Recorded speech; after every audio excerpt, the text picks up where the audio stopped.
प्रौढ प्रताप पुरंदर महापराक्रमी रणधुरंधर क्षत्रिय कुलावतंस सिंहासनाधीश्वर महाराजाधिराज महाराज श्रीमंत श्री श्री श्री छत्रपती शिवाजी महाराज की जय।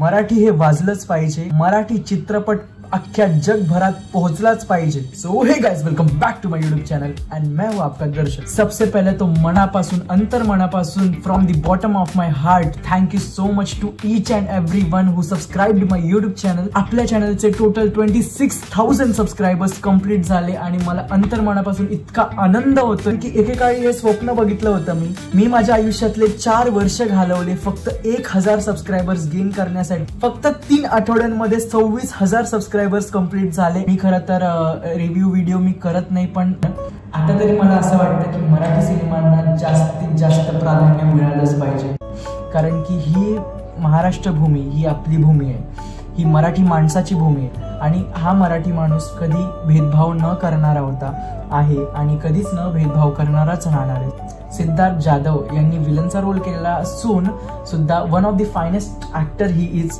अँड खरंच खूप सुंदर त्यांनी पण सादरीकरण केलं। खिल्लारेचा रोल केलेला आहे त्यांनी आणि सगळ्या गोष्टी एकदम भारी आहे ना।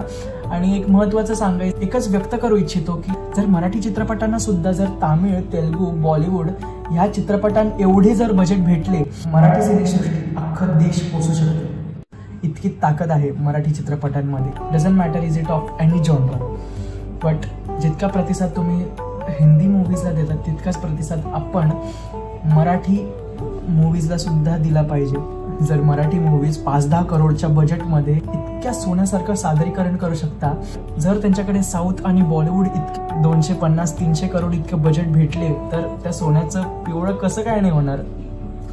जर तुम्हाला प्रचंड थरारक अनुभव घ्यायचा असेल, जर तुम्हाला खरंच रियालिटी चेक्स पाहिजे असतील तर हा मूवी नक्की बघा। छत्रपतींचा इतिहास काय सांगतो, छत्रपतींचा इतिहास नक्की काय आहे, ही पिढी आजची विसरली आहे।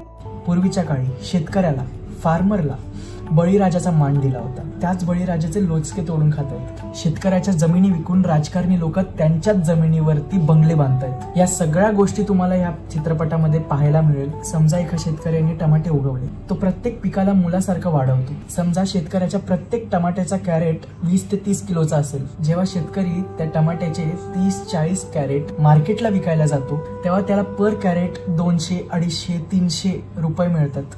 एका कॅरेटमध्ये 20 ते 30 किलो असतं आणि प्रत्येक किलो टमाटे हे मार्केटमध्ये 60 ते 70 रुपयात विकले जातात। पण शेतकऱ्याला काय मिळतात, त्या 200 ते 300 किलो टमाट्यांपैकी 30 ते 40 किलो टमाट्यां इतकेच पैसे मिळतात। अहो, आपल्याच मराठी सिनेमांना आपल्याच महाराष्ट्रामध्ये इव्हन थिएटर्स नाही मिळत का? आपल्या महाराष्ट्राचा इतिहास आपल्याच माणसांपासून लपला जातोय।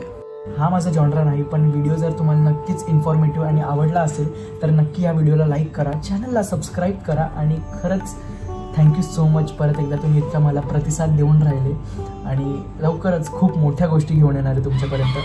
तब तक माझ्या देशातल्या शेतकऱ्यांना ना फक्त एकच गोष्ट सांगायची, 5 वर्षांना तुम्ही आपल्या घरच्यांसाठीच अन्न पिकवा, मग कळेल सगळ्यांना की शेतकरी किती महत्त्वाचे असतात। श्वास माझा, ध्यास माझा, नसा नसात महाराष्ट्र माझा।